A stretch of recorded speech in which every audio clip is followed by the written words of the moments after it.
Assalamualaikum warahmatullahi wabarakatuh.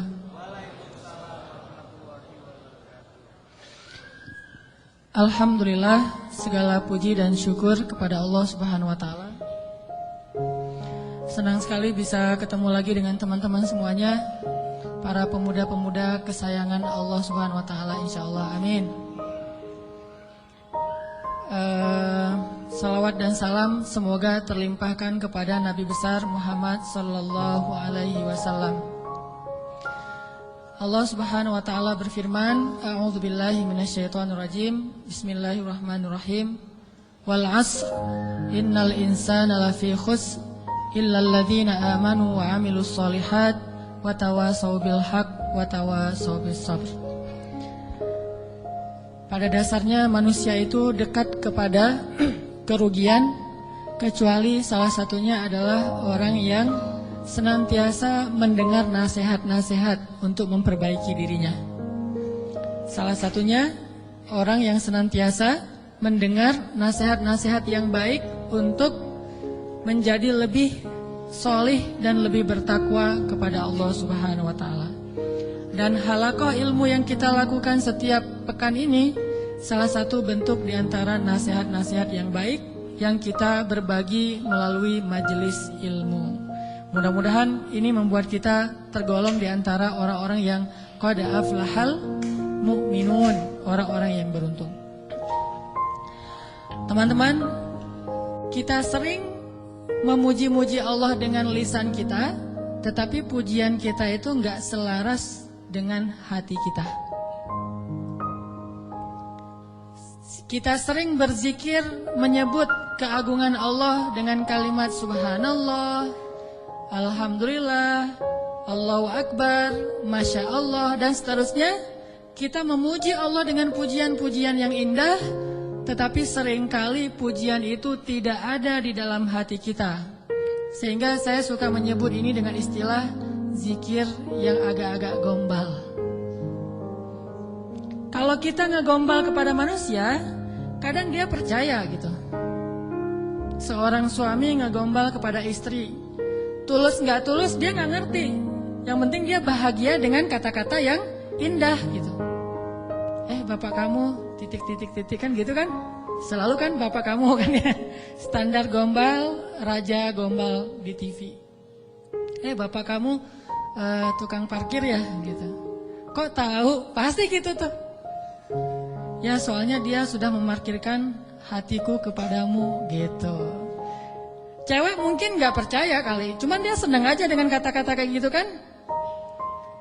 Atau mungkin ada juga yang percaya, karena dia ngelihat kita kayaknya wajahnya wajah polos, gak ada wajah tampang-tampang pembohong, apalagi playboy gitu ya.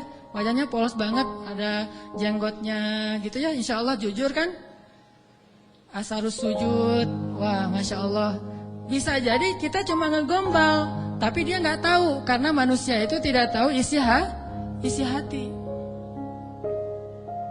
Tapi kalau Allah Subhanahu wa taala, a'udzu billahi minasy syaithanir rajim.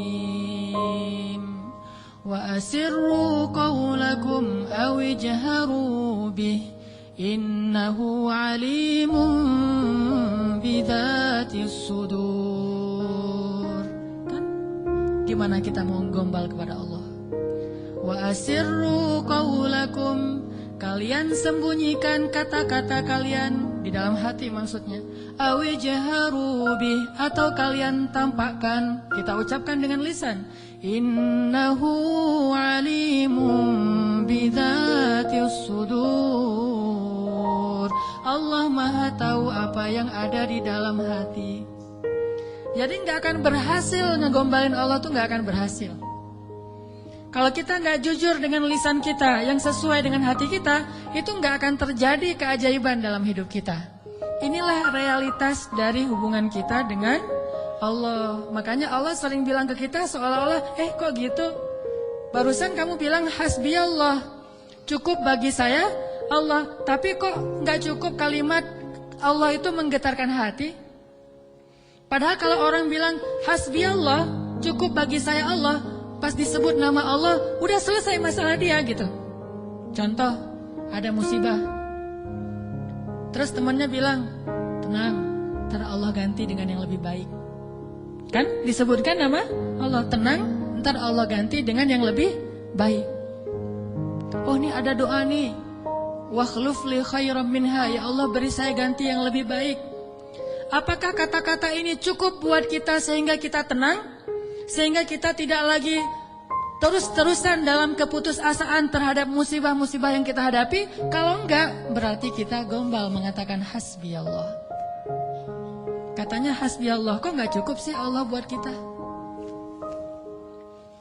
Padahal Allah berfirman di dalam Al-Quran, innamal mu'minun, orang mukmin yang sebenarnya, innamal mu'minuna alladzina idza dzukirallahu wajilat qulubuhum. Kalau disebut nama Allah hatinya gemetar. Maksudnya ngerespon gitu di dalam hati. Jadi mantap imannya, jadi mantap keyakinannya, jadi mantap tawakalnya kepada Allah Subhanahu wa taala.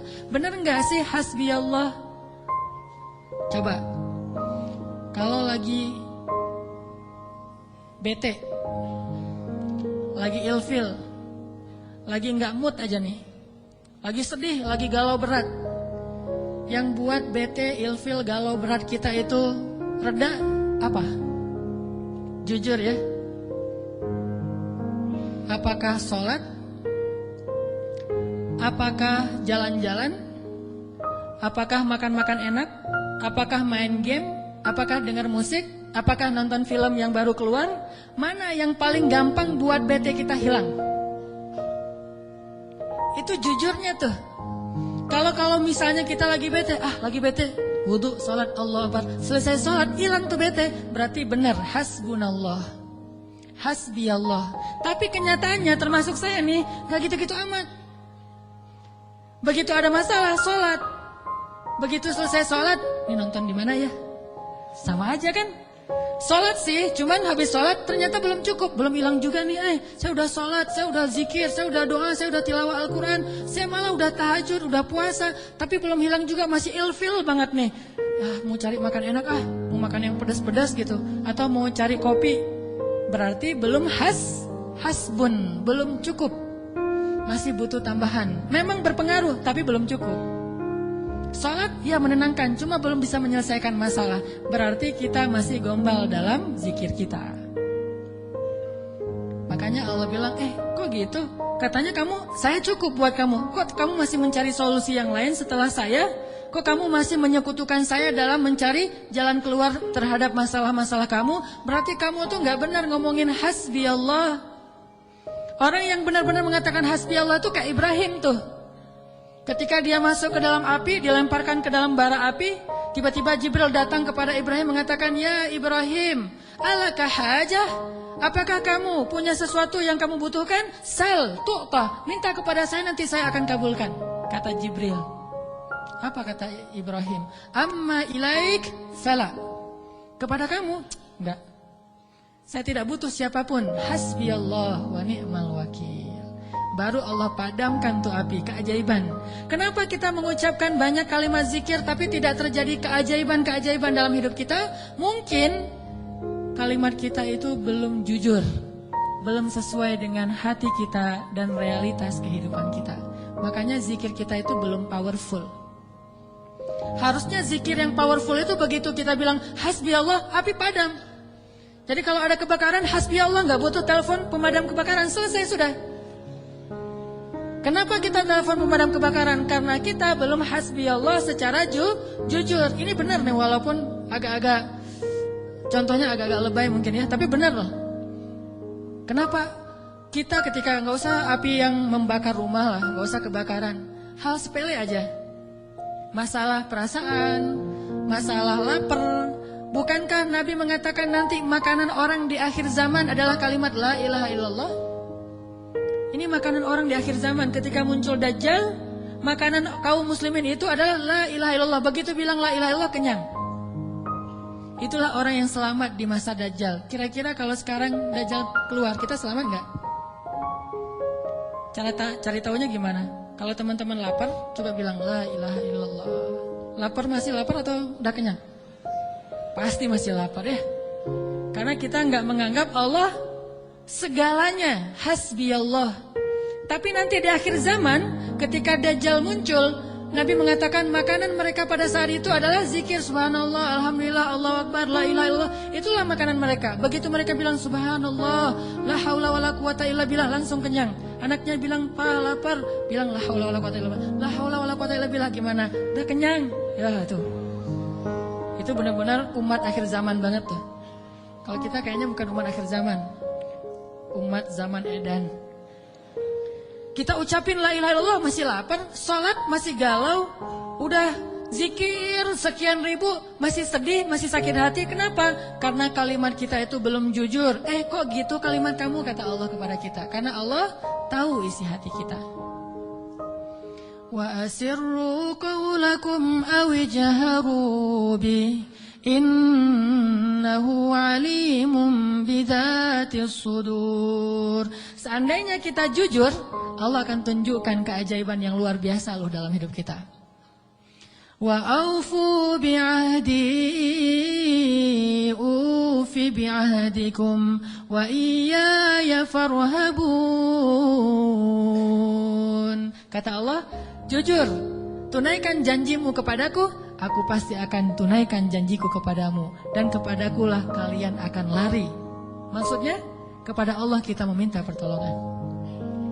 Jadi kalau kita jujur sama Allah, Allah akan jujur sama kita. Kalau kita benar-benar mengatakan itu dengan yakin, Allah tidak akan mengecewakan kita sama sekali. Keajaiban itu akan terjadi dalam hidup kita. Sangat mudah urusan kita. Saya sendiri sering membuktikan ini, dan sering benar. Kalau ada yang keliru, itu karena saya masih belum baik imannya. Misalnya, contoh sederhana mau ceramah. Ceramah yang menurut saya paling beban adalah di sini. Di depan teman-teman semuanya. Kenapa? Karena saya selalu berharap ceramah sederhana saya itu benar-benar bisa menjadi suatu kebaikan yang bisa dibawa pulang oleh teman-teman sekalian. Pengen banget tidak mengecewakan. Jadi saya bukan perform untuk menghibur, tapi perform untuk memberi sesuatu yang kita cari bersama kan? Kita cari ilmu, kita cari iman, kita pengen datang ke majelis taklim itu pengen tajdidul iman, memperbaharui iman. Maksudnya pulang dari sini tambah yakin pengennya kan gitu ya. Pulang dari sini tambah semangat beramal soleh. Pulang dari sini semakin yakin untuk bergantung kepada Allah. Itu membuat saya terbeban. Ya Allah, jangan sampai penampilan saya buat mereka kecewa. Bukan karena pengen dielu-elukan ustadznya keren atau apa, enggak. Biar mereka tidak sia-sia waktunya datang ke sini. Terus gimana caranya?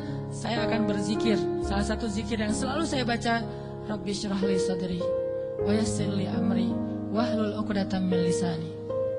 Dan wahlul 'uqdatam min lisani saya ulang berkali-kali. Kenapa? Saya khawatir saya tidak menyampaikan sesuatu dengan jelas dan baik sehingga teman-teman tidak memahami. Wa yassir li amri wahlul 'uqdatam min lisani yafqahuna qawli. Dan ternyata setelah membaca ayat atau zikir ini, Allah seperti memudahkan. Termasuk kalau misalnya kita lagi ada masalah sama seseorang, kita yakin gak sih Allah yang memudahkan urusan kita? Kalau kita yakin banget, Allah akan tunjukkan keajaiban yang luar biasa. Seperti cerita kemarin tuh, dua orang yang saling berhutang kan. Yang satu memberi hutang dan bertanya, siapa saksinya? Kata yang berhutang, Allah saksinya, boleh enggak? Kata yang memberi hutang, oh boleh, Allah itu sebaik-baik saksi, dan itu jujur, yakin gitu. Coba kalau kita lakukan itu sekarang, mungkin kita akan dikhianatin, akan dirugiin sama banyak orang. Kenapa? Karena nggak yakin banget kepada Allah SWT. Masih ada sedikit setitik ragu. Ntar kalau dia bohong gimana? Bukankah ada Allah? Ntar kalau dia lupa gimana? Bukankah ada Allah? Ntar kalau dia berubah pikiran gimana? Bukankah ada Allah? Ntar kalau dia hilang tiba-tiba nggak membayar hutang gimana? Bukankah ada Allah? Bukankah ada Allah ini jarang kita ucapkan? Kita masih ragu walaupun kita mengatakan hasbiyallah, hasbunallah. Makanya jarang ngelihat keajaiban. Padahal kalimat itu kalimat-kalimat yang mukjizat, powerful. Sebagian mungkin pernah dengar cerita Imam Hasan Al-Basri. Tahu Imam Hasan Al-Basri? Salah satu ulama generasi tabi'in, generasi kedua. Ceritanya Imam Hasan Al-Basri ini pernah bikin seorang gubernur Baghdad namanya Hajjaj. Hajjaj ini gubernur yang sangat jahat, sering membunuh orang soleh, termasuk sahabat Nabi pernah dibunuh sama dia. Imam Hasan Al-Basri pernah bikin gubernur Hajjaj itu tersinggung. Kapan? Ketika Imam Hasan Al-Basri diundang ke rumah gubernur Hajjaj bersama beberapa ulama yang lain, beberapa tokoh masyarakat, diundang ke rumah barunya, istana gitu. Jadi Raja Hajjaj ini suka bikin istana terus pamer. Ngundang nih, diundang orang-orang penting, minta semacam testimoni gitu, minta komentar. Jadi kalau bahasa kita mah ngeposting di sosial media, terus nunggu gimana menurut kalian. Jadi yang komennya tuh macam-macam ditungguin sama dia. Nanya ke setiap orang yang tamu yang diundang, gimana menurut kamu istana saya? Rata-rata mengatakan ini bagus, istana pertama yang saya lihat yang paling indah segala macam. Bahasa-bahasa memuji lah, dan gak jujur. Begitu giliran Hasan Al-Basri, ya Syekh Hasan, gimana menurut Syekh tentang istana saya? Syekh Hasan mengatakan, saya sama sekali tidak tertarik dengan semua ini. Sesungguhnya apa yang ada di sisi Allah lebih baik daripada apa yang ada di sisi Anda. Ini ucapan Hasan Al-Basri. Karena lagi ada acara makan siang kayak gitu, banyak orang, Hajjaj menahan emosi. Dia tersinggung banget, marah sebetulnya. Akhirnya udah selesai obrol-obrolan, makan, pulang. Saat pulang, Raja Hajjaj mengutus 2 orang prajurit untuk menangkap Hasan Al-Basri di tengah jalan. Suruh bawa balik lagi ke istana. Mau dia apa? Mau dipancung. Karena dia suka mancung orang soleh. Tangkap tuh Hasan Al-Basri. Di tengah jalan didatangi pengawal raja, kemudian dibawa lagi ke istana, mau dipancung. Begitu Hasan Al-Basri berhadapan dengan Hajjaj, Hasan Al-Basri kemudian berdoa di dalam hatinya. Yang tadinya Hajjaj marah besar, pengen bunuh Hasan Al-Basri, pengen memancung Hasan Al-Basri, tiba-tiba pas ngelihat wajah Hasan Al-Basri, Hajjaj ini berubah seperti orang yang kena hipnotis.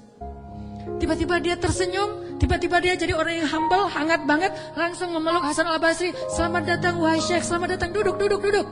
Syekh, beri saya nasihat, terus dikasih makanan, minuman. Setelah itu dipersilakan pulang, dikasih kendaraan yang terbaik. Sampai akhirnya Hasan Al-Basri keluar dari istana. Ketika di tengah jalan, pengawal-pengawalnya Hajjaj bertanya kepada Hasan Al-Basri, ya Syekh, kami tadi diutus oleh Raja menangkap Anda agar Anda dipancung karena Raja tersinggung dengan obrolan tadi ketika makan siang. Dan Raja dalam keadaan marah besar. Tapi begitu bertemu dengan Anda, tiba-tiba dia berubah, jadi baik, jadi kasih sayang, jadi luluh, emosinya jadi reda. Apa yang Anda lakukan kepada dia? Apakah Anda punya sihir? Kata pengawal. Kata Hasan Al-Basri, saya tidak pakai sihir. Terus apa?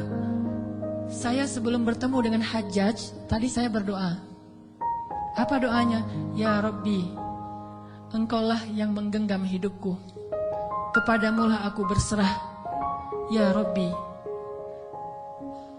padamkanlah amarah di hati Hajjaj sehingga aku selamat sebagaimana Engkau mendinginkan api kepada Ibrahim sehingga dia selamat. Ini yang dibaca oleh Hasan Al-Basri. Ya Allah, padamkanlah amarah di hati Hajjaj sehingga aku selamat dari kezalimannya sebagaimana Engkau menyelamatkan Ibrahim dari api yang panas. Tiba-tiba Allah padamkan marahnya. Ini namanya zikir, doa powerful. Kenapa? Karena hati Hasan Al-Basri itu benar-benar bergantung kepada Allah itu 100%, gak ragu sama sekali. Gimana pun pengawalnya banyak, tidak membuat dia ragu kepada Allah. Allah lebih besar. Gimana pun kuatnya Hajjaj, tidak ragu kepada Allah. Allah maha kuat. Sehingga kalimat yang sesuai dengan hati, Allah tunjukkanlah keajaiban kepada Hasan Al-Basri. Langsung luluh, langsung berubah dari marah menjadi sayang kepada Hasan Al-Basri. Kenapa kita jarang melihat keajaiban? Karena ucapan kita itu belum selaras dengan hati kita. Gak yakin-yakin amat sama Allah. Sering bilang la haula wala quwata illa billah, tapi kita masih yakin ada kekuatan lain yang mempengaruhi hidup kita. Padahal kata Nabi kepada Ibnu Abbas, kalau semua orang berkumpul dan ingin menolong kamu, mereka tidak dapat menolong kamu kecuali dengan seizin Allah. Kalau mereka semua berkumpul ingin mencelakai kamu, mereka tidak bisa mencelakai kamu kecuali dengan ketetapan Allah. Allah, Allah, Allah, di tangannya lah segala kebaikan, di tangannya lah segala kerajaan. Tabarakalladzi biyadihil mulk wa huwa ala kulli syai'in qadir. Percaya enggak kita dengan ayat itu? Jawab dengan hati kita masing-masing. Kalau kita percaya, baru terjadi keajaiban dalam hati kita. Pernah menghadapi orang marah? Kalau istri lagi marah, padamkan marahnya itu bukan dengan hadiah dunia dulu. Itu buat kita ragu sama Allah dan mengandalkan materi.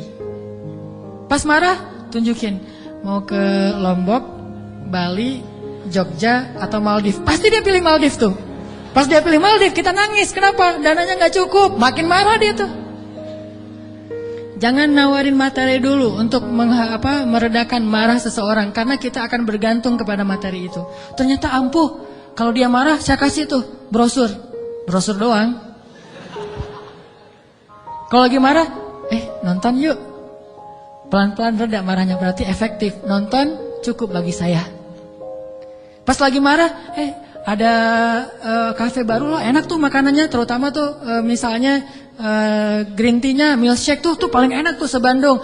Reda marahnya, milkshake cukup bagi saya. Kan? Bukan hasbi Allah, hasbiya milkshake. Kenapa bisa gitu? Karena ketika kita mau meredakan marah seseorang itu kita menggunakan materi. Atau menggunakan bahasa-bahasa ngegoda, ngerayu, gombal tadi. Tapi kan lama-lama agak-agak habis juga ya bahan menggombal ya. Harus buka. Jadi teman-teman bisa ke Gramedia mungkin beli buku dengan judul Kumpulan Gombal-Gombal Efektif. Udah teruji banyak yang menggunakan gombal ini dan berhasil meredakan amarah. Mungkin, tetapi itu berarti kita tidak mendapatkan yang paling luar biasa sehingga suatu saat kita akan kewalahan sendiri. Berapa sering kita bisa memberikan materi, memberikan brosur, memberikan kafe, memberikan nonton, memberikan hiburan, entertain segala macam. Berapa sering? Coba sesekali ketika menghadapi seseorang yang marah, andalkan Allah.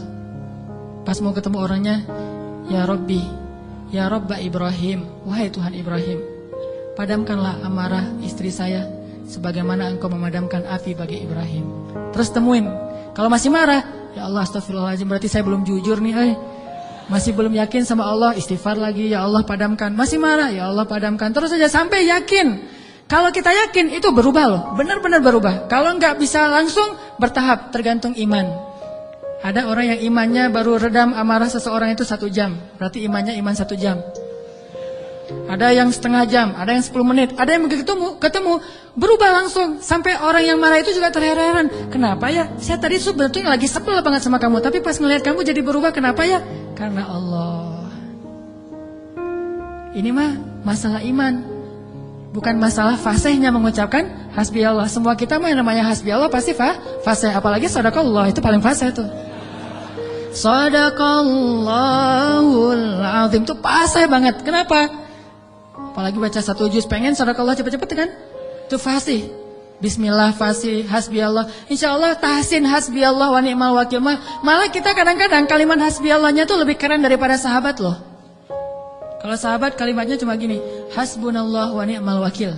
Kalau kita, hasbunallah wa ni'mal wakil, ni'mal maula wa ni'man nasir. Coba lihat, panjangan siapa ucapannya? Panjangan kita kan? Sahabatnya cuma sedikit, Ibrahim lebih sedikit lagi, hasbi Allah, segitu doang. Kita rame, oh jangan cuma hasbi Allah, tambahin dong, jangan terlalu irit-irit dalam berzikir. Rame aja di broadcast soal panjang pendeknya zikir, tapi dua-duanya gak powerful, gak ngaruh. Yang bilang hasbi Allah wa ni'mal wakil sama aja, yang bilang hasbi Allah wa ni'mal wakil, ni'mal maula wa ni'man nasir, diulang 33 kali, tapi gak ngaruh. Kenapa? Karena gak jujur. Hanya fasih di lisan, tetapi tidak fasih di hati. Harusnya kayak Imam Hasan Al-Basri, begitu dia katakan demikian, doanya langsung berubah. Termasuk doa tadi, Allahumma ajurni fi musibati wa akhluf li khairan minha. Ya Allah, beri saya pahala dalam musibah saya, beri saya ganti yang lebih baik. Selama apa sih Allah kasih kita ganti? Di situ kita bisa mengukur keimanan kita. Kalau begitu kita berdoa langsung dapat ganti, itu imannya ajaib tuh. Kalau kita berdoa tunggu gantinya sebulan kemudian, itu imannya standar. Kalau kita udah berdoa tapi nggak diganti-ganti, berarti kita bermasalah, nggak yakin-yakin amat sama Allah. Pengen nggak begitu berdoa langsung Allah menunjukkan keajaiban? Kita pengen aja nggak berani ya, karena kita nggak percaya bisa. Kita mau mengatakan pengen, itu aja kita nggak berani karena menganggap itu nggak realistis. Masa sih bisa? Bisa kalau kita yakin kepada Allah. Kalau kita nggak yakin, kalau kita bilang nggak bisa, kalau kita ragu bahwa Allah bisa menunjukkan ajaib kepada kita dalam hitungan detik, terus kemana kalimat kun fayakun? Masalahnya kita nggak yakin untuk bilang pengen, begitu doa langsung Allah kabulkan. Itu aja kita ragu. Kenapa? Kita nggak percaya itu bisa terjadi dalam hitungan simsalabin abrakadabra. Kita nggak percaya itu bisa terjadi dalam satu kalimat kun. Makanya tidak ada kun dalam hidup kita. Gimana caranya? Belajar yakin kepada Allah seutuh-utuhnya. Masih ingat juga dengan kisah seorang bapak datang kepada Rasulullah curhat dan minta tolong. Dia bilang, "Ya Rasulullah, putra saya ditawan oleh musuh. Dan mereka meminta tebusan 100 dinar. Kalau saya nggak ngasih uang 100 dinar, putra saya akan dipenggal, akan dibunuh ya Rasulullah. Sedangkan saya orang miskin. Jangankan 100 dinar, 100 dinar itu mungkin sekarang sekitar 250 juta. Mahal. Saya nggak punya uang sebesar itu ya Rasulullah. Untuk makan aja susah. Terus gimana ini ya Rasul?" Waktu itu Rasulullah juga nggak punya apa-apa untuk diberi. Sahabat-sahabat banyak yang keluar negeri untuk berdakwah, sehingga orang-orang kaya kayak Utsman, Abdurrahman lagi nggak ada. Terus nolongnya gimana nih? Nabi kasih satu zikir. Kata Nabi, "Pak, banyak-banyak mengatakan la haula wala quwata illa billah." Bapak percaya? Oh percaya ya Rasulullah. Pulang dia tuh. Coba kalau kita digituin, ya insya Allah ya Rasul. Tapi duitnya gimana Rasul? Tetap aja kan? Udah minta zikir, minta duit. Yang konkret dong Rasul kalau kasih zikir, kalau kasih solusi. Zikir itu solusi paling konkret. Justru yang lain itu nggak konkret. Yang lain itu Allah tunjukkan kepada kita karena Allah sayang kepada kita. Allah tahu iman kita lemah. Kalau seandainya Allah mau memberikan kepada kita keajaiban menurut iman, mungkin kita nggak dapat apa-apa dalam hidup. Akhirnya Allah berilah kita pertolongan, jalan keluar. Cuman butuh waktu, karena iman kita juga butuh waktu. Kita taubat aja butuh waktu, ya. Untuk hijrah aja butuh waktu. Untuk taubat butuh waktu. Mau sholat aja minta tambahan waktu. Udah azan, jangan sekarang deh, ntar lagi. Gimana kita mau dapat pertolongan Allah yang sekarang? Fair gak sih kalau Allah mengatakan, "Oh ntar lagi ya hambaku, orang kamu juga barusan sholatnya juga bentar lagi." Allah kasih tuh. Begitu Nabi bilang, ucapkan banyak-banyak membaca la haula wala quwata illa billah. Dia yakin langsung mengatakan, "Oh ya insya Allah. Yakin gitu, akan terjadi keajaiban. Bukan, ya ada Utsman gak Rasul? Enggak. Abdurrahman bin Auf rumahnya di mana ya? Enggak nanya-nanya orang kaya. Udah aja yakin. Pulang dia tuh. La haula wala quwata illa billah. La haula wala quwata illa billah. La haula. Artinya apa? Tidak ada daya dan upaya dari makhluk. Allah lah yang maha kuasa. Pulang ke rumah, istrinya nungguin. "Pak, gimana? Udah ketemu Rasulullah. Dapat solusinya, dapat uang pinjaman dari siapa?" "Enggak." "Terus gimana?" Nabi ngasih kita solusi yang lebih baik daripada itu. Apa? Ucapkanlah la haula wala quwata illa billah. Istrinya enggak protes, langsung bilang, "Oh ya." Langsung la haula wala quwata illa billah. Berdua tuh la haula wala quwata illa billah. Enggak ada ya kirain duit 100 dinar. Enggak sama sekali, yakin. Begitu malam, sepanjang siang mereka la haula wala quwata illa billah, malam hari tiba-tiba putranya pulang. Nggak sendiri, bawa ternak, bawa kambing banyak tuh, domba dibawa. Ada ratusan ekor domba dia bawa pulang. Di luar rame apa nih apa? Ada domba, siapa? Oh, putra kita, Masya Allah. Pelukan, kangen gitu ya. "Kamu gimana bisa selamat?" Kata putranya, "Wahai ayah, ada keajaiban. Tadi, tiba-tiba ketika saya sedang diikat dan besok mau dipenggal, pengawal-pengawal saya itu tiba-tiba pada ngantuk, tertidur, dan tiba-tiba ikatan saya menjadi longgar sehingga saya bisa melepaskan diri. Dan bahkan ketika saya mau pergi, saya kepikiran kenapa saya nggak bawa domba-domba aja sebagai ghanimah. Domba 100 ekor, kira-kira berisik nggak sih? 100 ekor domba berisik nggak? Berisik kan? Berisik banget kan? Tapi seberisik itu orang yang ngawal dia tuh nggak bangun loh. Allah udah tutup telinga dan penglihatan mereka. Mereka nggak bangun sama sekali di bawah. Dan untuk ngumpulin domba 100 ekor, kira-kira butuh berapa jam? Itu bukan kerjaan yang gampang. Ngumpulin 100 ekor, digiring ke satu arah, udah gitu berisik lagi. Ada yang domba yang lari ke sana, ditarik lagi. Namanya domba kan, domba-domba yang tersesat gitu deh.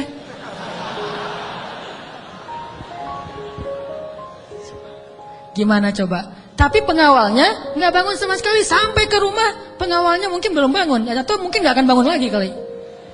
La haula wala quwata illa billah. Baru ayahnya sadar, Masya Allah, la haula wala quwata illa billah. Dan ini orang yang mengatakan ini nggak disebutkan namanya dalam riwayat. Kenapa? Saking nggak terkenalnya. Berarti orang biasa banget. Tapi orang biasa dengan keyakinan yang luar biasa, Allah akan tunjukkan keajaiban yang luar biasa. Jadi jangan bilang, itu mah Umar, itu mah Utsman, itu mah Abu Bakar. Ini nggak ada namanya malah. Cuma disebut ja'a rajulun, ada seorang laki-laki datang kepada Rasul, gitu doang. Tapi Allah tunjukkan keajaiban yang luar biasa. Kenapa? Imannya. La haula wala quwata illa billah. Sehingga anaknya datang membawa domba, jadi kaya raya. Sama juga dengan cerita Fatimah bintu Rasulillah. Pasti tahu ceritanya. Karena Fatimah capek di rumah, gak ada pembantu, Ali sering berjihad, akhirnya dia ngurus anak sendiri, anaknya laki-laki lagi, namanya anak laki-laki, bukan bandel, emang dia aktif gitu. Akhirnya Fatimah ngerasa agak berat nih, kalau harus ngurus semuanya sendiri, gak punya pembantu. Datanglah ke rumah ayahnya, ayah, ya Rasulullah, ayah tahu keadaan rumah tangga saya bersama Ali. Ali orang yang sibuk bekerja, membela agama Allah, berdakwah, berjihad. Saya sendiri di rumah gak ada pembantu, boleh gak minta seorang pembantu dari rumah ayah? Kan banyak pembantu Rasulullah yang jadi relawan tuh. Kata Rasulullah, ya Fatimah, mereka itu bukan pembantuku, tetapi pembantu kaum muslimin. Jadi gak mau dikasih kepada urusan keluarga. Maka pulanglah Fatimah. Oh ya ayah gak apa-apa, pulang nih bersama Ali, gak dapat apa-apa. Nabi kan gak enak hati, karena Nabi sayang banget dengan putrinya ini, putri kesayangan Nabi banget di antara putri-putrinya, Fatimah Az-Zahra. Akhirnya Nabi menyusul Fatimah ke rumahnya. Assalamualaikum, waalaikumsalam, dibukain pintu. Ya Fatimah, ya Ali, la tahzana, janganlah kalian bersedih. Mau aku kasih yang lebih baik daripada pembantu? Oh apa ayah? Kirain robot-robotan atau apa gitu ya. Pembantu yang dalam bentuk robot kan tinggal beli baterai aja tiap bulan atau dicas gitu. Apa ya ayah yang lebih baik daripada pembantu? Kita tahu, kata Rasulullah, sebelum tidur bacalah zikir ini, ayat ini, maka insya Allah itu lebih baik daripada pembantu. Mereka protes nggak? Enggak. Oh ya sami'na wa ata'na. Diamalin tuh, nggak pernah tinggal. Dan selamanya mereka nggak punya pembantu, tapi nggak pernah mengeluh lagi. Allah berikan mereka jalan keluar. Jalan keluarnya adalah dikuatkan hati dan kesabarannya. Itu keajaiban. Kenapa kita udah berdoa tapi hati kita masih lemah? Karena kita tidak berdoa dengan hati, tapi kita berdoa dengan kok gitu? Gak sesuai antara lisan dengan kenyataan. Ada lagi nih kisah yang mungkin sebagian teman-teman pernah mendengar, bagaimana Rasulullah SAW pada malam perang Badar melakukan apa Nabi malam perang Badar teh? Istighosah. Pernah dengar istilah istighosah? Mungkin sebagian orang menganggap istighosah ini bid'ah. Istighosah itu salah satu di antara hal yang paling luar biasa yang dilakukan Nabi, dan disebutkan di dalam surat Al-Anfal, "Idz tastaghitsuna rabbakum." Ketika kalian beristighosah kepada Tuhan kalian. Apa itu istighosah? Berdoa dengan penuh keyakinan. Malam sebelum terjadi perang Badar, semua para sahabat itu tidur. Dan luar biasanya tidurnya juga sampai mimpi lah gitu. Mimpinya apa? Mimpi basah. Ini serius. Jadi semua sahabat pada malam itu digoda oleh setan sehingga mereka mimpi basah. Dan ketika bangun dari tidur, mereka harus mandi junub, tapi tidak ada air. Akhirnya Allah turunkan hujan. Pada mandi di bawah hujan semuanya sambil bertakbir. Pada malam itu cuma 2 orang yang gak tidur, Rasulullah dan Abu Bakar As-Siddiq. Ngapain? Doa kepada Allah. Salah satu yang terekam dalam sejarah di antara doa Nabi pada malam perang Badar apa? Ya Allah, seandainya besok kami semuanya terbunuh, maka saya khawatir tidak ada lagi orang yang menyebut namamu di muka bumi. Tolonglah hamba-hambamu ini ya Allah. Terus berdoa dan mengangkat tangannya tuh gak gini, tapi ngangkat tangannya tuh gini, dua tangan.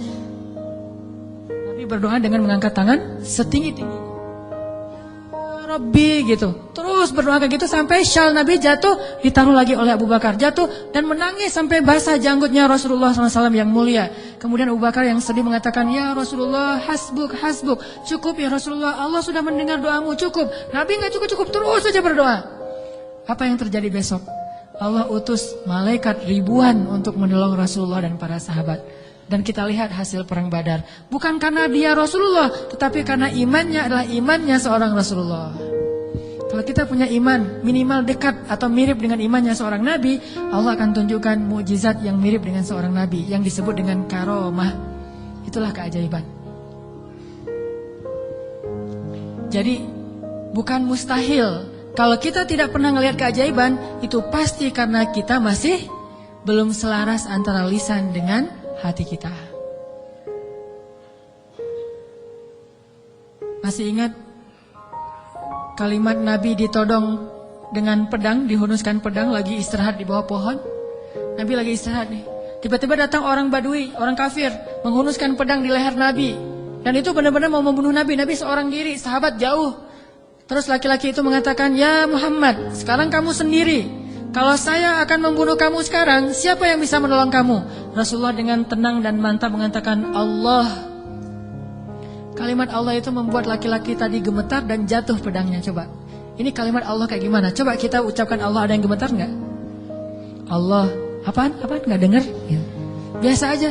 Jadi kalau ada musuh, misalnya kita lagi marahan nih di jalan, ada orang yang marah, pengen ngancam kita, Allahu Akbar, dia langsung gemetar gitu, langsung tunduk, langsung gak bisa berdiri. Berarti ini Allahu Akbar kita ini udah benar-benar powerful. Tapi kenyataannya kan gak pernah kan. Kita bilang Allah terus orang gemetar gara-gara kata-kata kita. Rasul bisa kayak gitu loh. Jadi kalimatnya sama yang kita ucapkan dengan yang Rasulullah ucapkan, tetapi hatinya beda. Nabi mengatakan Allah, gemetar tangannya, jatuh pedangnya, diambil oleh Nabi, dihunuskan ke leher orang itu. Nabi bertanya, sekarang kalau saya mau membunuh kamu, siapa yang menolong kamu? Kata dia, engkau wahai Muhammad. Cuma engkau yang bisa menolong saya dan menyelamatkan saya. Akhirnya Nabi membiarkan dia pulang, dan dia akhirnya pulang dalam keadaan selamat dan menyebarkan agama Islam kepada kaumnya. Jadi sesi pertama ini kesimpulannya apa? Salah satu di antara sebab tidak banyak terjadi keajaiban dalam hidup kita karena iman kita belum ajaib. Insyaallah nanti habis sholat isya saya mau sharing kisah-kisah yang menurut saya lebih powerful untuk jadi pelajaran buat kita dalam berdoa, berzikir dan memohon pertolongan Allah Subhanahu wa taala insyaallah. Oke, teman-teman sekalian, tadi kita sampai kepada beberapa kisah tentang gimana menyelaraskan antara lisan dengan hati kita sehingga bisa terjadi banyak keajaiban dalam hidup kita. Ini kisah-kisah yang tadi kita dengar adalah bukti gitu. Orang kalau selaras antara lisan dan hatinya pasti terjadi keajaiban. Kalau ketika kita berdoa hati kita yakin seutuhnya kepada Allah, pasti Allah gak akan ngecewain kita. Gak mungkin. Allah itu gak mungkin mengecewakan kita. Allah sendiri kok yang berjanji, wa idza sa'alaka ibadi anni fa inni qarib ujibu da'watad da'. Itu Allah yang bilang, ujibu da'watad da'. Aku tuh dekat. Artinya berharaplah kepadaku gitu. Dan aku akan mengijabah setiap orang yang meminta kepadaku. Jadi Allah sendiri yang berjanji akan menunjukkan keajaiban, mengabulkan permintaan-permintaan yang baik dari hambanya, sehingga tidak perlu kita ragu Allah gak mungkin ngecewain kita.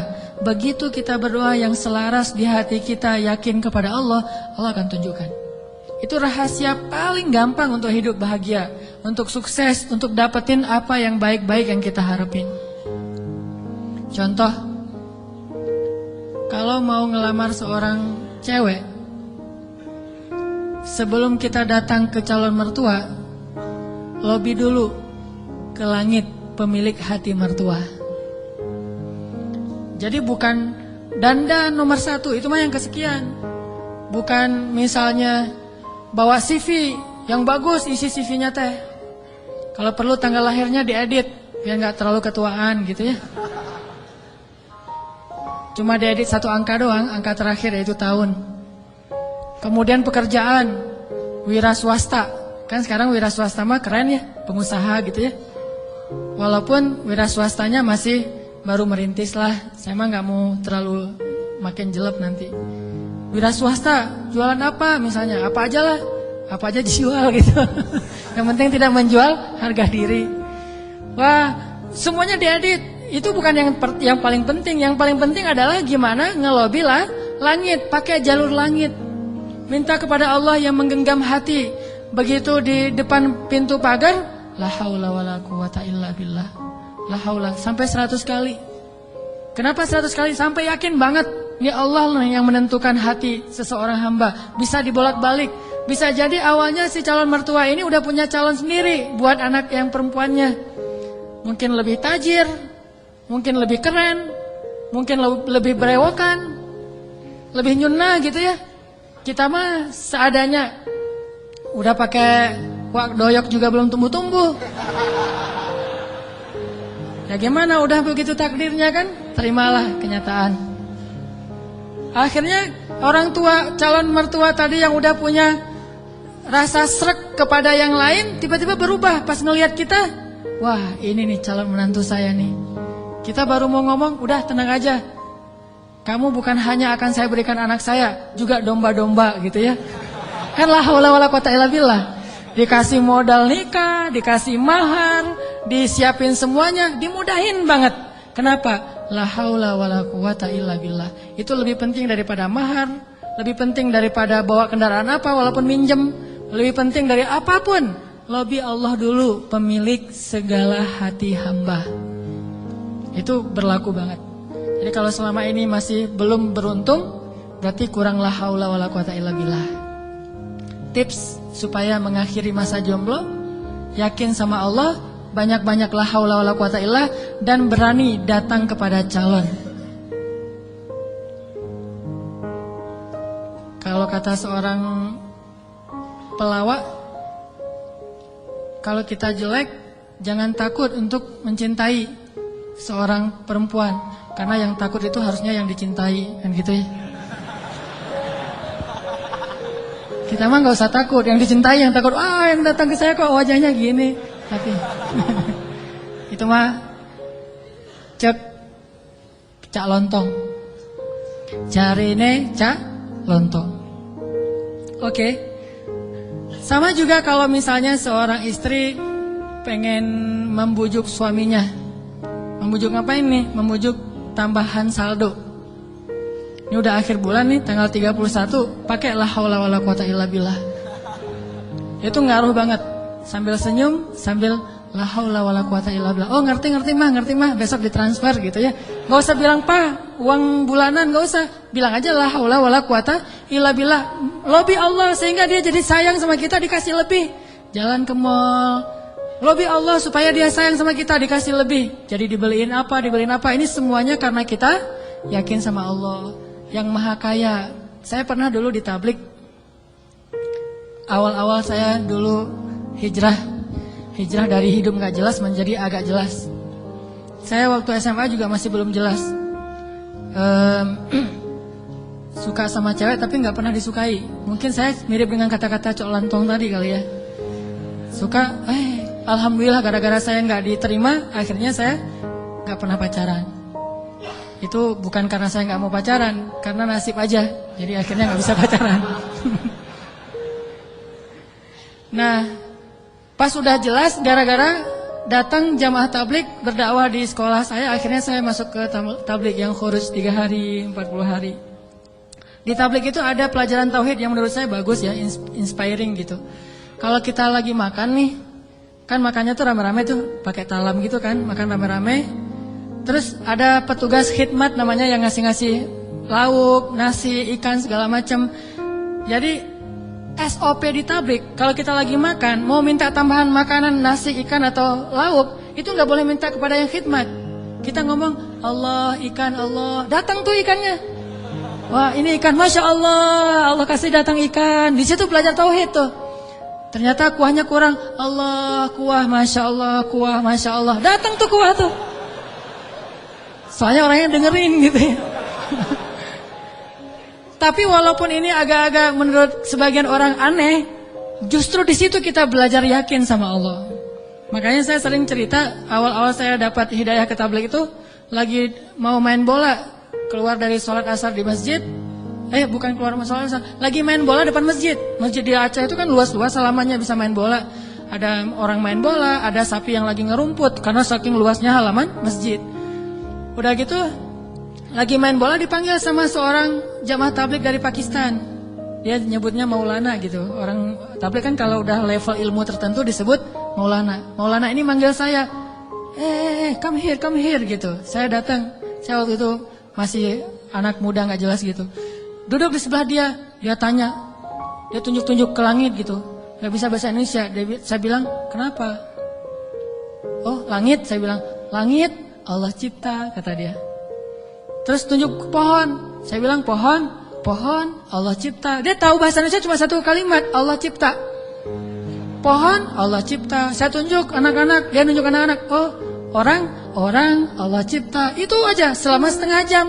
Begitu setelah setengah jam Allah cipta, tiba-tiba saya ngerasa kayak ada yang masuk ke dalam hati saya tuh sejuk banget.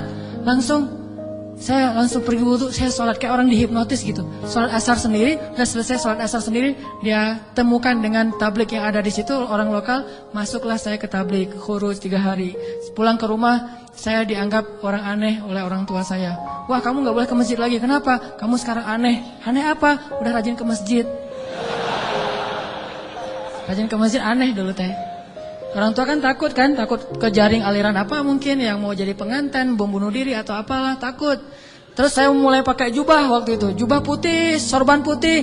Begitu saya lewat depan tetangga ada anak kecil lagi main, dia bilang, "Mak, malaikat lewat gitu."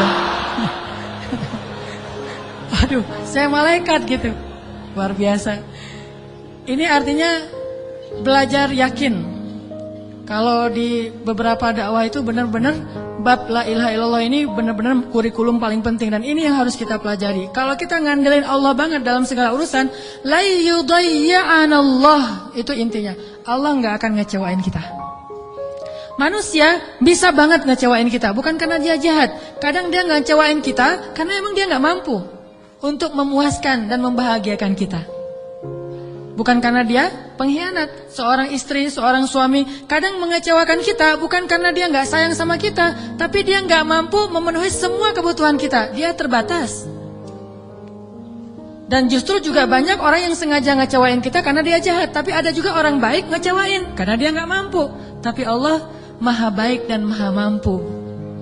Bukan cuma maha baik. Kalau baik doang nggak mampu, ya apa bisa kita lakuin kan? Tapi kalau baik dan mampu, nggak ada batas. La haula wala quwata illa billah. Keajaiban-keajaiban yang luar biasa terjadi dalam hidup kita kalau kita mengandalkan Allah, selaras antara lisan dengan hati kita. Saya pengen nanya ke teman-teman. Teman-teman pernah lupa? Sering ya? Lupa apa misalnya? Lupa diri. Kadang kita perlu lupa. Ngelupain mantan. Baper ya. Karena lupa ini adalah solusi. Melupakan mantan itu benar-benar solusi yang paling konkret. Karena kalau nggak bisa lupa, kita nggak bisa move on. Dan kalau nggak bisa move on, kita nggak bisa ketawa. Kalau nggak bisa ketawa, kita nggak bahagia. Pernah lupa kan? Lupa pelajaran, lupa ayat Al-Quran. Kayaknya kalau lupa ayat Al-Quran sering nih, terutama di juz-juz di tengah, soalnya belum hafal. Jadi pasti lupa. Kalau teman-teman lupa, apa yang teman-teman lakukan? Hah? Kalau lupa gimana? Diingat-ingat. Diingat-ingat. Berapa lama butuh waktu untuk sampai ingat lagi? Kadang cepat, kadang lama ya. Ada tips dari ulama Al-Azhar. Setiap kita ujian di kampus di Al-Azhar itu selalu ulama tuh syekh, doktor, profesor masuk ke ruang-ruang kelas kita bilang gini, ya abnai, wahai anak-anakku. Ini indahnya ujian di Mesir itu gitu. Bukan cuma ujian tulis, tapi dapat nasihat lagi mau ujian. Nasihatnya jangan nyontek ya, bukan. Nasihatnya apa? Ya abnai, panggilannya lembut, wahai anak-anakku. Kalau nanti kalian mau kerjakan soal, jangan lupa bismillah. Kalau kalian lupa, jangan lupa. Kalau kalian lupa, ucapkanlah istighfar dan salawat. Allah akan mengembalikan ingatan kalian. Karena tidaklah seseorang itu lupa kecuali karena dosa-dosa. Maka istighfarlah. Itu nasihat yang setiap tahun saya dengar kalau mau ujian. Jadi ngena banget gitu.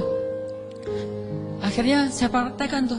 Wah, ini bener nih tips yang luar biasa. Lupa nih mau nulis, ini jawabannya apa ya? Ini di bukunya halaman berapa atau yang kata-kata siapa gitu?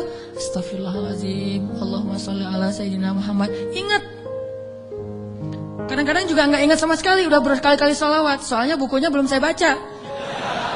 Wah, ini nggak ingat-ingat ini. Kan ada masa-masa iman naik dan turunnya. Kalau lagi turun buku nggak dibaca, pede banget baca judul-judul doang gitu. Baca daftar isi. Jadi cara belajar cepat tuh baca daftar isi. Nanti kurang lebih kayak gitulah dikarang-karang aja gitu. Akhirnya nilainya harus di remedial diulang. Padahal udah selawatan masih remedial. Kenapa nggak belajar? Kalau kita lupa, coba deh uji iman kita dengan istighfar dan salawat. Kalau belum ingat juga berarti iman kita masih lemah. Lupa nama si fulan, siapa ya? Aduh lupa namanya.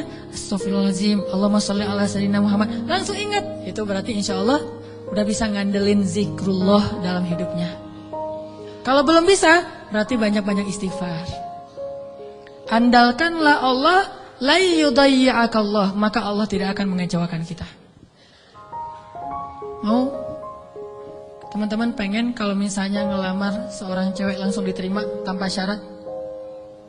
Mau? Serius? Gimana caranya biar terjadi keajaiban dalam hidup kita? Pengen ini, alhamdulillah dapat. Segala kebaikan yang kita pengenin dapat gitu. Pengen punya anak, Allah kasih anak. Ya Rabbi, wahanal azmu minni, washta'ala ar-ra'su shayba, walam akun bidu'aika Rabbi syaqiyya. Ya Allah, saya sudah tua. Rambut saya sudah beruban, tapi saya nggak pernah berputus asa dalam berdoa kepadamu. Fahabli min ladunka waliya, yarithuni wa yarithu min ali Yaqub waj'alhu rabbi radiyya. Langsung Allah bilang, ya Zakaria, inna nubashshiruka bi ghulam ismuhu Yahya, lam naj'al lahu min qablu samia. Ya Zakaria, langsung Allah kasih jawaban. Bergembiralah Zakaria, kamu akan punya anak laki-laki dan namanya saya kasih nama, bukan kamu yang cari di Google. Saya kasih nama, siapa namanya ya Allah? Yahya, dan tidak ada anak seperti dia sebelumnya. Solehnya luar biasa. Wa hananan min ladunna, anakmu itu hanan banget, kata Allah. Apa itu hanan? Lemah lembut. Wa hananan min ladunna wa zakatan, anak yang terpelihara dari dosa. Wa taqiyya, hanan at-taqi, lembut dan mudah-mudahan bertakwa, cenah gitu ya. Itu sifat Nabi ya, Nabi Yahya. Wa barram biwalidayhi, berbakti kepada kedua orang tua. Tuh, Allah langsung kasih sifat-sifatnya, bukan cuma anak terus ntar terserah orang tuanya, enggak. Allah udah beri dia sifat yang sangat mulia. Dari apa itu? Dari yakin. Belum pernah kecewa dalam berdoa. Padahal berdoanya tuh lama loh, tapi nggak pernah kecewa. Dan Allah tunjukkan betapa Allah tidak mengecewakan hamba-hambanya.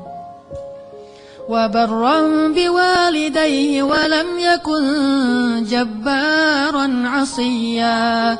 Dia anak yang berbakti, tidak pernah berlaku kasar dan tidak pernah berbuat dosa. Bayangin, anak enggak pernah berbuat dosa sampai akhir hayatnya. Yahya alaihissalam. Wassalam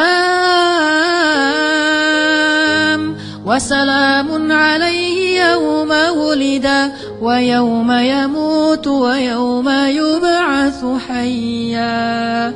Dia selamat ketika dia lahir dan ketika dia wafat dan ketika dia dibangkitkan. Dijamin masuk surga anaknya. Belum lahir udah dibilangin kayak gitu. Hasil dari mengandalkan Allah, yakin sama Allah. Dikasih, tenang aja. Aduh udah 10 tahun nikah belum dikasih anak, tenang. Nabi Zakaria kayak gitu, Nabi Ibrahim juga kayak gitu. Ada perempuan yang dulu pernah saya kisahin di zaman Nabi Musa, ya Rahim, ya Rahim. Tapi dengan yakin ngomong kayak gitu. Coba kita bilang ya Rahim tapi gak yakin, gak dapet tuh. Takdirnya gak akan punya anak. Tapi karena dia ya Rahim terus, tiba-tiba Allah mengubah takdir. Sesungguhnya rahmatku lebih luas daripada takdir. Andalkan Allah. Gimana caranya biar kita dapat keajaiban? Buat Allah percaya sama kita. Itu tips yang paling penting. Buat Allah percaya sama kita. Kalau Allah udah percaya, udah selesai. Kalau Allah udah radhiyallahu an, Allah udah ridha, Allah udah percaya, Allah udah mengatakan kita siddiqun. Apa itu siddiq? Orang yang benar. Berarti Allah akan tunjukkan banyak sekali kebaikan dan keajaiban dalam hidup kita. Buat Allah percaya sama kita. Sehingga Allah menyebut kita orang yang benar. Ulaika humus shadiqun. Dia itu orang yang benar. Wadhkur fil kitab Ibrahim innahu kana siddiqan nabiyya. Ibrahim itu hambaku yang siddiq. Wadhkur fil kitab Idris innahu kana siddiqan nabiyya. Hambaku Idris itu adalah hamba yang siddiq. Makanya Allah tunjukkan banyak keajaiban. Idris meninggalnya di mana? Wa rafa'nahu makanan 'aliyya. Kami angkat Idris ke tempat yang tinggi, yaitu ke langit kelima. Jadi ceritanya malaikat maut datang kepada Idris, pengen nyabut nyawa Idris. Kata Idris, wahai malaikat maut, jangan cabut nyawa saya sekarang. Terus gimana? Saya minta waktu gitu.